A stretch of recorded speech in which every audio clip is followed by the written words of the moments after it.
Hello everyone. Recently many Chinese netizens, upon hearing about the anti-animal abuse law, immediately ask, why should we have to pay taxes? They are the ones who own cats and dogs, so why should the entire society foot the bill? They argue that whoever supports this law should pay separately. Especially pet owners, they claim, should pay a pet tax every year until they can present proof that their pet has passed away. It sounds fair at first, but in reality, they are conflating two completely different issues. One is called anti-animal abuse, and the other is pet management. These are fundamentally not the same thing. Let's start with anti-animal abuse. It is a public issue for society as a whole, concerning the baseline of civilization, and it has little to do with whether you own pets.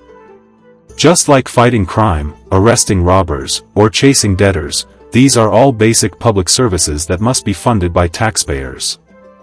There's no principle of who supports it, who pays.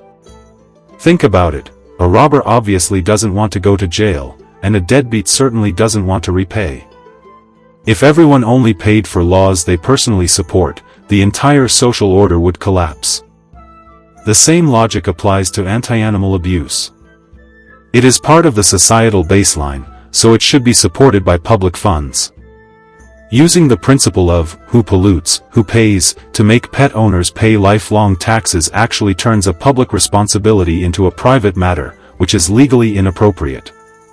The correct logic for implementing the anti-animal abuse law should be, whoever abuses animals, gets punished. Fines result in fines, jail results in jail, clear and fair.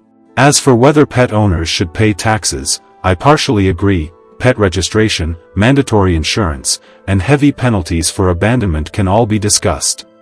But these fall under pet management and are separate from the question of whether to enact anti-animal abuse laws. They should not be conflated. More and more Chinese people now realize that animal abuse is uncivilized behavior, which is why this law has been proposed for discussion. It is normal to have differing opinions, but we must first distinguish between different issues. My channel aims to break down these easily confused social issues and clarify the logic. If you also enjoy rational discussions, please like and subscribe, and see you in the next episode.